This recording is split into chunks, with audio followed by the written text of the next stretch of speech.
Hi, welcome to Marjorie Warren. Marjorie Warren is a dementia-friendly environment. What's really important when people get out of the lift, whether they be patients, carers, relatives or staff, that they feel that this place is special and their loved one will be well looked after. Orientation and signage is key. People can become very frustrated and angry if they're not shown exactly where they need to go. The other thing to look out for is the flooring. The flooring is non-slip to reduce the risk of falls, but also importantly, people with dementia and other causes of confusion may actually mistake the shiny, typical hospital flooring for water and refuse to cross. So we created this wood effect, homely surface, and it does make quite a difference. It also lightens up the whole ward environment. But we also included artwork, stimulation, trigger for memory.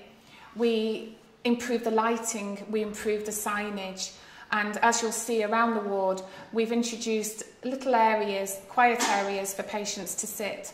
Originally, we thought we were just going to convert the day room into a sensory environment, somewhere where patients could have meaningful activity, but then we realised that you couldn't just have a little oasis of dementia-friendly design. You actually needed to transform the whole ward. So from a little acorn, the oak tree grew and grew, and we transformed the whole ward environment, thanks to the King's Fund, but also thanks to funding from the Friends of Kings.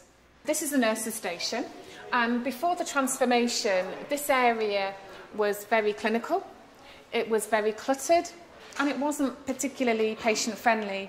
What we've done, though, is made the nurses' station a working environment, but much more patient-friendly. If a patient doesn't need to see something clinical, hide it away. And what we've done is created a recess for the crash trolley. Very simple, but very effective. What's also important is that we need to promote hydration. And what we also know is that patients with dementia may misidentify receptacles. There's evidence to suggest that coloured crockery will help to promote independence, but also promote hydration. And one of the sisters on Marjorie Warren pioneered a project on this ward that was very successful. It's little things that also make the difference. For example, day-night clocks. Here you've got colour change lighting to help with mood, and you've got an area where patients can sit together, or relatives, or a member of staff. We've also provided atomizers that emit lavender, and lavender is known to calm agitation. What we've also done with the atomizers is use different essential oils for orientation. So at Christmas, for example, we might use mulled spices to trigger memory for patients, and again, give them a sense of being at home rather than in a clinical environment.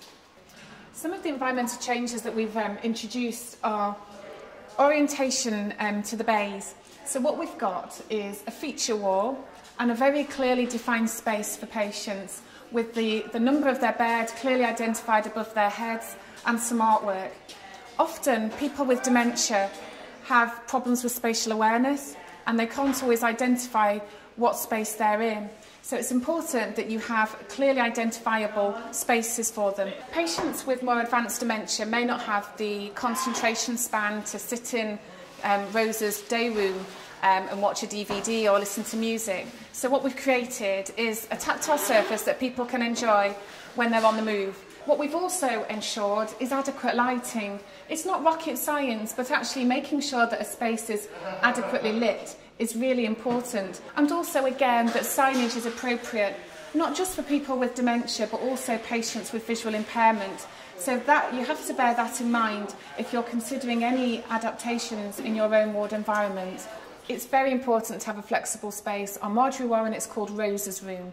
If a patient is highly agitated and confused, it's really important that there's somewhere that they can go where perhaps they can listen to light music. We can alter the lighting to create a mood effect. We can perhaps put the atomizer on that's emitting lavender. So somewhere where it's a low stimulus environment. Conversely, it's also important that we've got a space where patients get adequate stimulation. So a place where they can enjoy structured activities, they can have lunch, they can watch a film. So Rosa's room is very much a flexible space that can be created to make it patient-centred, so we can alter it according to the needs of that individual patient. it's not just the environment that reduces challenging behaviour. It's really important that staff and relatives and carers have the right education and training to understand triggers to behaviour, you know, how to communicate with somebody that might be displaying challenging behaviour, how to understand what might be causing that behaviour. So I wouldn't say it's just the environment, that's really important, but hand in hand would come robust training and education and development.